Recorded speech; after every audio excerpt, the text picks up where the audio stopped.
Bien, en este mes empecé a tratar un tema que lo vamos a estar tratando en el mes de junio, porque este tema no es simplemente para tratarlo a la ligera, sino que lo podamos entender en nuestro espíritu, lo podamos digerir en nuestro espíritu y lo podamos poner en práctica. Mis amados, iniciamos el tema de cómo emprender en tiempos difíciles, cómo iniciar un trabajo que produzca fruto, ¿cierto? Cómo llevar a la práctica esas buenas ideas que hemos tenido de trabajo, de negocios, de empresa, sin que se queden en solo buenas intenciones, porque buenas intenciones tenemos todos, pero son muy pocos los que la llevan a la práctica. Y en el nombre de Jesús, yo estoy declarando que viene un tiempo donde todas esas buenas ideas se van a colocar en práctica en el nombre poderoso del Señor Jesús, y vamos a tener un reinicio glorioso, guiado por el Espíritu Santo, declarando la palabra que la gloria postrera es mayor que la primera. Bien, mis amados, ¿cómo emprender en tiempos difíciles? ¿Cómo empezar una tarea que produzca fruto y fruto en abundancia? ¿Cómo llevar a la práctica una idea de trabajo sin que ésta se quede simplemente en buenas intenciones? Pues vamos allí a la palabra, al libro de Génesis, donde Dios nos está inspirando para este tema. Y vamos allí, Génesis capítulo 26, verso 12. Escucha lo que dice la palabra, búscalo si tienes una Biblia en tu mano, o si no, escucha atentamente lo que dice. Dice Génesis 26, 12, dice: y sembró Isaac en aquella tierra y cosechó aquel año al 100 y le bendijo Jehová. Esto es poderoso. Dice la palabra que Isaac cosechó. Ahora, ¿por qué cosechó? Porque sembró. ¿Y por qué cosechó al 100 Porque lo bendijo Jehová. Eso es poderoso. Mis amados, hablábamos el domingo pasado que no fue Dios que le vino a sembrar a Isaac. No fue que Dios le mandó ángeles que le sembraran el terreno.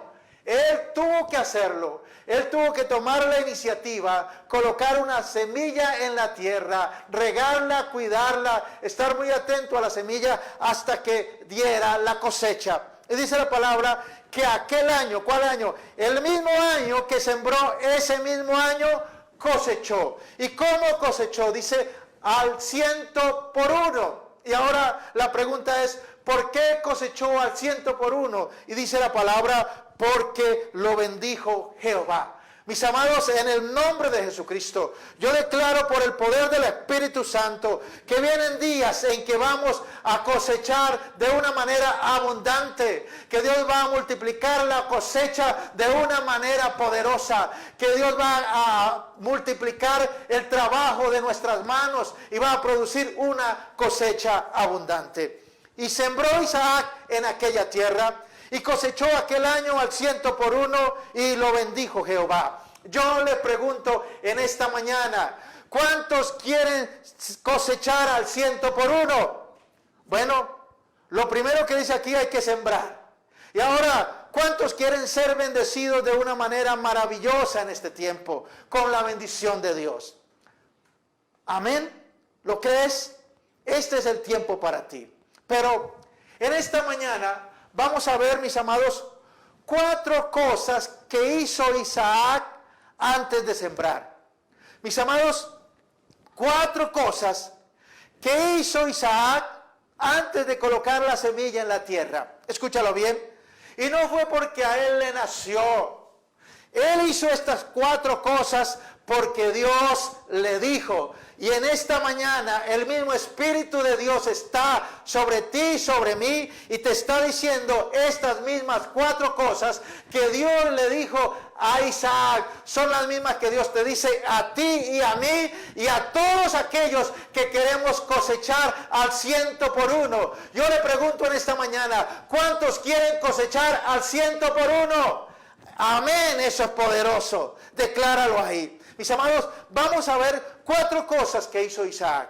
Mis amados, pero vuelvo y lo repito, no fue porque él le nació, no fue porque era muy inteligente, fue porque Dios le dijo. Recuerda, Isaac tenía una familia, tenía una esposa, Rebeca era su esposa, tenía siervos, tenía ganado, y llegó un tiempo difícil en aquella tierra, en Canaán, donde vivía Isaac. Dice que cesó la lluvia, y al cesar la lluvia, la tierra no producía frutos, ni producía pasto para el ganado, y la familia le dijo, mira, estamos aguantando hambre, ¿qué vamos a hacer? Mis amados, y Isaac, como buen padre responsable, como eres tú que me estás viendo, un padre responsable, pues tomó iniciativa y dijo, ¿qué voy a hacer? E Isaac hizo lo que la mayoría de la gente hace en un tiempo difícil, en un momento determinado. Dice que, bueno, vamos a donde el vecino. Y se fue para donde el vecino. ¿Quiénes eran los vecinos? Los filisteos. Dice que fue allí y habitó en Gerar. Mis amados, y allá llegando a Gerar, estando en medio de los filisteos, ahí en esta tierra, dice que se le apareció Dios. Y entonces Dios lo instruye, le muestra un camino. ¿Por qué? Porque Dios quería procesarlo y bendecirlo y darle un propósito para darle una bendición grande. Mis amados, Dios tenía que procesar con el carácter de Isaac. Dios tenía que moldearlo y Dios tenía que enseñarle para poder que él pudiera ser contenedor de la bendición grande que Dios tenía para él. Lo primero que Dios le dice, mira Isaac, le dice, no tome atajos. Y es lo mismo que Dios te dice a ti en esta mañana, mira, no tomes atajos. Isaac y Gerar fue allí donde el vecino, creyendo que el vecino era la solución inmediata. Pero cuando llegó, también allí había escasez, también allí había falta de lluvia, ¿sí? Y además los filisteos le empiezan a hacer mala cara, lo empiezan a ver feo. Dicen, no está lloviendo, no hay producción, no hay cosecha, además me están haciendo como mala cara, mejor me voy, mejor. Y entonces dice la palabra que pensó ir a Egipto. Egipto era el país de moda. Como en unos tiempos en nosotros ha estado países de moda donde los colombianos quieren viajar. Y era el país de moda, ¿cierto? Era el reino que estaba en todo su esplendor. Dice, pues vamos a Egipto, mis amados. Pero Dios le dice, mira Isaac, no desciendas a Egipto. Egipto en la Biblia es tipo de dos cosas. Primero es tipo del mundo y de pecado, pero también representa los reinos de este mundo. Representa la abundancia que este mundo ofrece, lo fácil, lo inmediato, la vanidad, el glamour, la moda, la opulencia, lo fashion, las vanidades ilusorias. Dice la palabra que los que confían en vanidades ilusorias, su misericordia abandonan. Dios le dice, mira Isaac, no desciendas a Egipto, no tomes el camino fácil, no tomes lo que está de moda, no tomes lo que está ahí a la mano. ¿Por qué? Porque Egipto era un atajo, Egipto era lo fácil, Egipto era para donde todo el mundo se iba. Como dice, ¿para dónde va Vicente? Para dónde va la gente. Y para allá corrían todos porque era el reino que estaba en su esplendor. Y Dios le dice, quédate aquí, Isaac. Dios le dice, crea mi palabra, experimenta mis promesas, busca mi presencia y te voy a bendecir aquí en esta tierra. Mis amados, el plan de Dios para Isaac era esa tierra. Pero Isaac dice, aquí no hay nada. Es más, me están haciendo mala cara. Me están haciendo caras feas. Como que no soy de agrado en esta tierra. Y Dios le dice, mira Isaac, no te vayas a Egipto, porque Egipto te va a dar alegría temporal. Pero si te quedas aquí, Dios te va a abrir la dimensión de lo sobrenatural y Dios te va a dar al 100%. Entonces le dice, Isaac, escoge tú, o escoge lo temporal o escoge lo sobrenatural que permanece para siempre. Y de la misma manera Dios te dice en esta mañana, ¿qué vas a escoger? ¿Lo temporal o lo que permanece para siempre? Lo que está ahí por la eternidad para nuestras vidas. Por eso Dios te dice, no tomes atajos espirituales. Egipto es la salida rápida y fácil, pero sin orar, sin ayunar. Dice la persona, no oro, no busco a Dios, no busco consejo de 2 o 3 personas que sean sabias en el tema.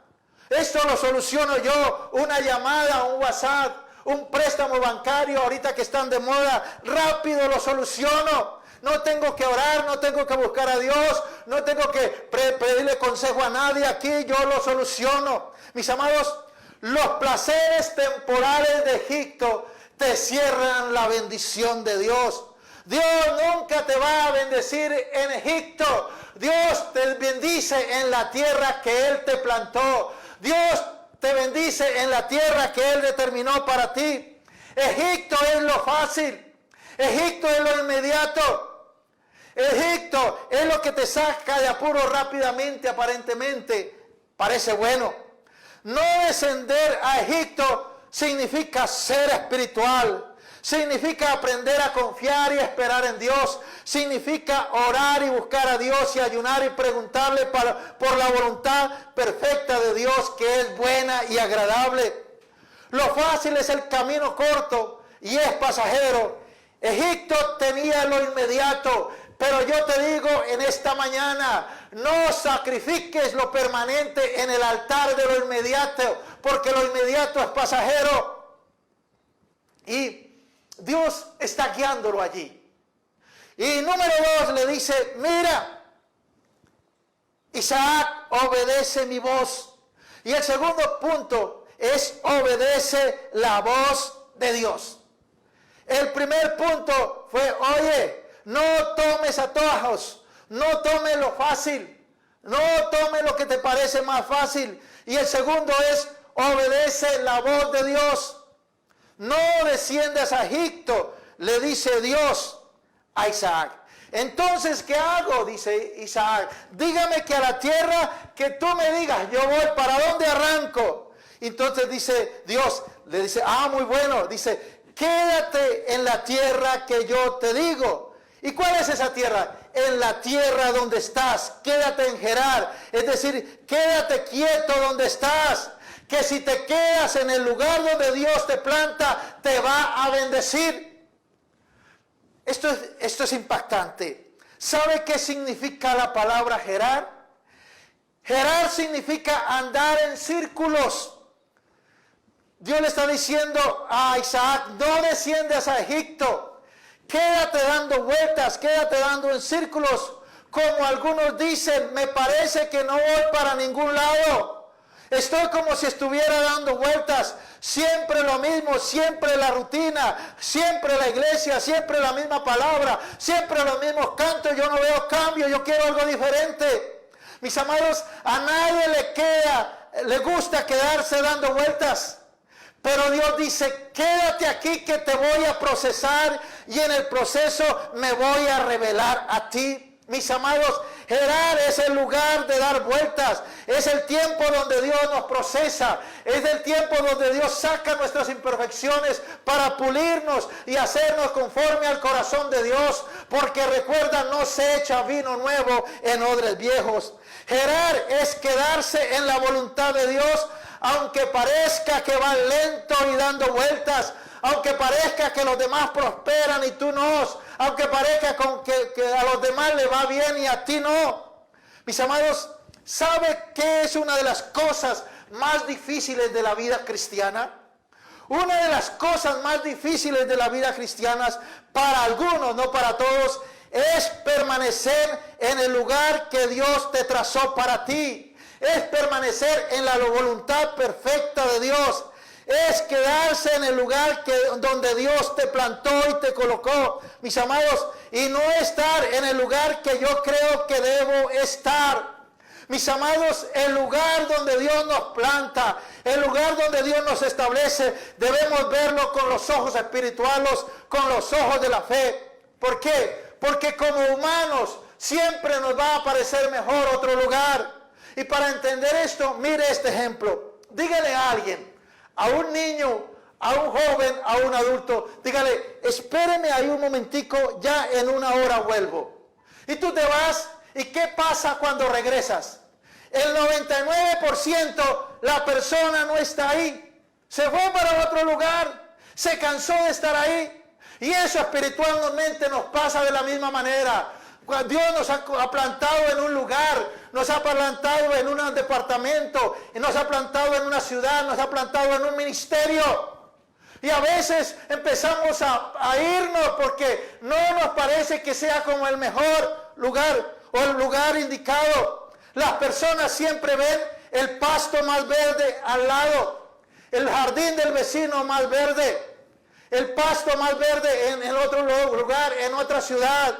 Ven, dicen, allí se ve mejor, allí como que hay más presencia de Dios, allí como que sí se alaba de verdad, aquí no. Y empiezan a buscar con sus ojos naturales un lugar a su conveniencia. ¿Por qué? Porque la gente en su naturaleza no quiere permanecer en el lugar que Dios le estableció. Pero en el nombre de Jesucristo yo declaro por la palabra que esta palabra te está sembrando en el lugar donde Dios te colocó. Porque Dios te plantó, porque eres una palmera para que eches raíces y te levantes fuerte en el sitio que estás. Y no para que empieces a dar vueltas por aquí y para allá, buscando a tu acomodo lo que te gusta, lo que te parece bien, ¿sí? Lo que crees que está mejor, porque siempre el pasto se verá más verde en otro lugar, no en el lugar donde tú estás. Mis amados, escucha bien, la puerta de Egipto es una puerta que estaba abierta, no fue que Dios la abrió, escúchalo bien. Generalmente las puertas de Satanás siempre andan de par en par. Están abiertas por aquí y para allá. Las malas amistades, las malas conexiones, los malos negocios, los negocios fraudulentos están por aquí y por allá. Tú no tienes que buscar mucho para encontrar una puerta abierta de Satanás, porque Satanás tiene las puertas abiertas de par en par. Dice que el camino que lleva a la perdición es ancho, espacioso, y las puertas están abiertas para que cualquiera entre. Pero el camino de Dios es angosto y son muy pocos los que transitan por él, porque el camino de Dios necesitamos ser guiados por el Espíritu Santo, esperar el momento de Dios, el tiempo de Dios, porque todo lo que pasa bajo el sol, dice la palabra, que tiene su tiempo. Por eso hoy Dios te dice, mira, hoy te planto en este lugar, te planto en esta tierra y aquí te voy a hacer crecer, aquí te voy a hacer grande y aquí me voy a revelar a ti como nunca en el nombre de Jesucristo. Por eso estamos en la mejor tierra. ¿Por qué? Porque es la tierra donde Dios nos plantó, porque es la tierra donde Dios nos va a hacer germinar, crecer, porque es la tierra donde Dios se revela en nosotros y vamos a recibir la abundancia que viene de Dios, la abundancia que permanece para siempre.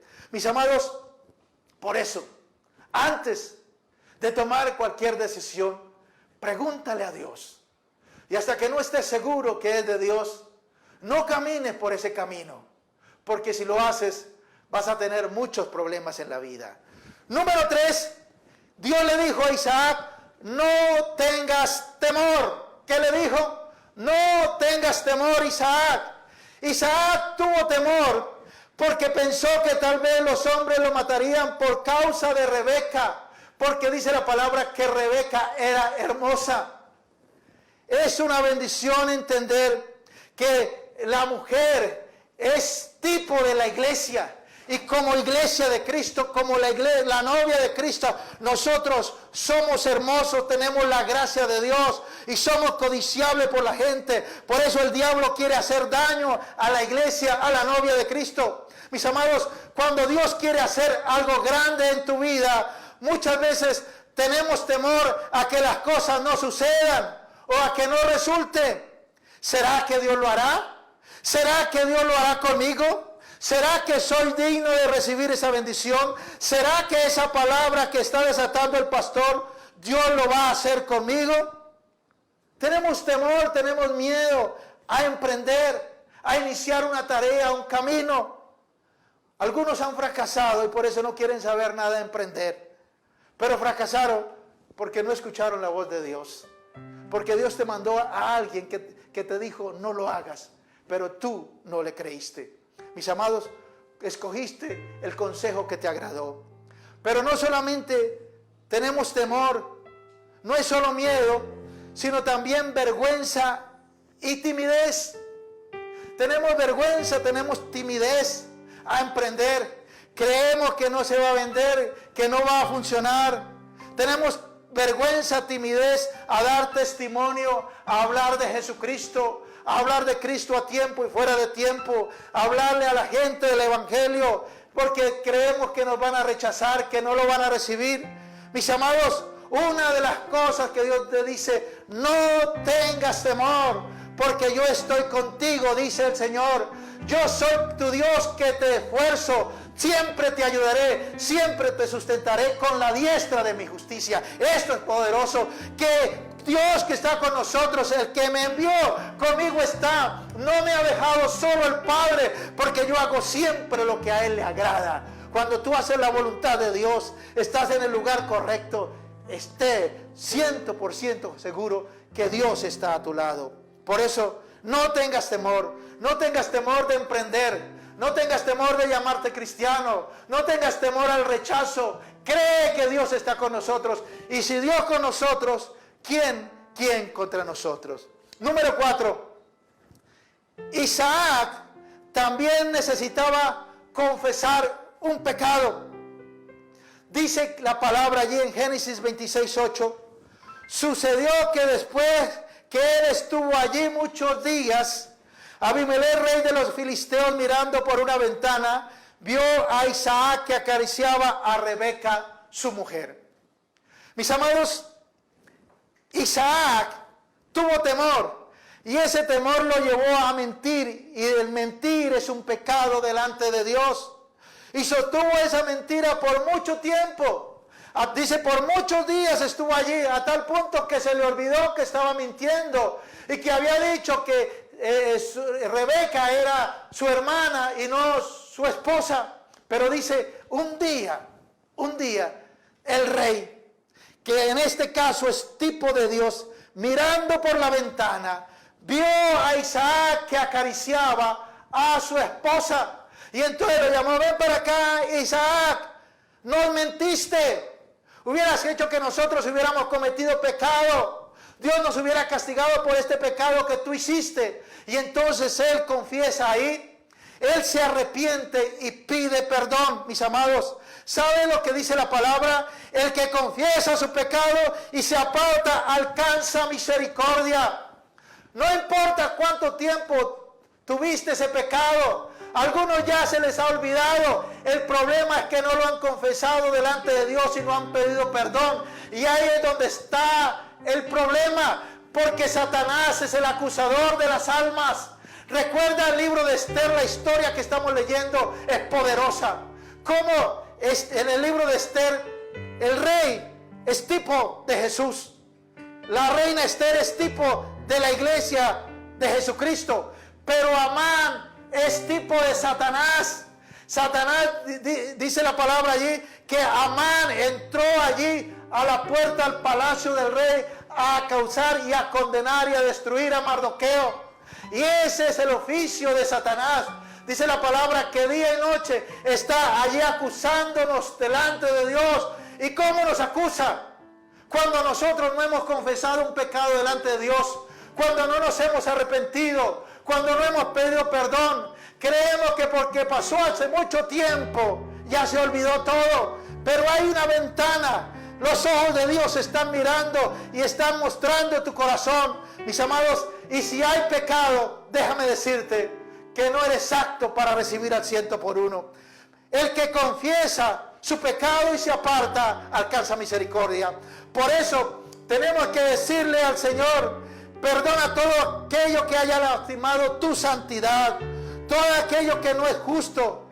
Si dejé entrar algo en mi vida que interrumpió la bendición, Si no he honrado al Padre, perdóname, Dios, perdóname. ¿Y sabe lo que dice la palabra? Que cuando Isaac confesó su falta, en vez de recibir castigo, lo que recibió fue el favor de Dios, el favor del rey, la bendición de Dios. Y ahí fue cuando empezó a cosechar, ¿cómo? Al 100%. Escúchalo. Es poderoso, que dice la palabra. Sucedió que Isaac sembró y cosechó al 100%, porque lo bendijo Jehová. ¿Y por qué lo bendijo Jehová? Porque escuchó la voz de Dios y la obedeció. Dios le dijo: no desciendas a Egipto, no tomes atajos, no haz lo fácil, busca mi presencia, busca la voluntad de Dios. Segundo, obedece a mi palabra, quédate en el lugar donde yo te planté. Dios le dijo a Isaac. Tercero, le dijo: no tengas temor, no tengas miedo, que yo estoy contigo. Yo desaté una palabra sobre Abraham, y esa palabra tengo que cumplirla en ti, porque yo no soy hombre para mentir, ni hijo de hombre para arrepentirme. Y dice Dios que esa misma bendición de Abraham también recae en todas las familias de la tierra. En ti serán benditas todas las familias de la tierra. Lo mismo que Dios le recordó a Isaac, te recuerda a ti y a mí. Tengo que bendecirte porque yo le prometí a Abraham. Tengo que bendecirle porque yo le prometí al Padre de la fe. Yo le prometí que en ustedes, en Él serían benditas todas las familias de la tierra. Pero recuerda, primero Dios tuvo que procesar a Isaac. Primero le dio instrucción: no desciendas, no tomes lo fácil, no tomes atajo, espera en Dios. Número 2, obedece a Dios, obedece la palabra. Número 3, no tengas temor. Y número 4, confiesa su pecado. Después de que Isaac no descendió a Egipto, sino se quedó en la tierra donde Dios lo plantó, después de que él obedeció la palabra del Señor, después de que confió en el Señor y confesó su pecado, entonces fue que fue bendecido.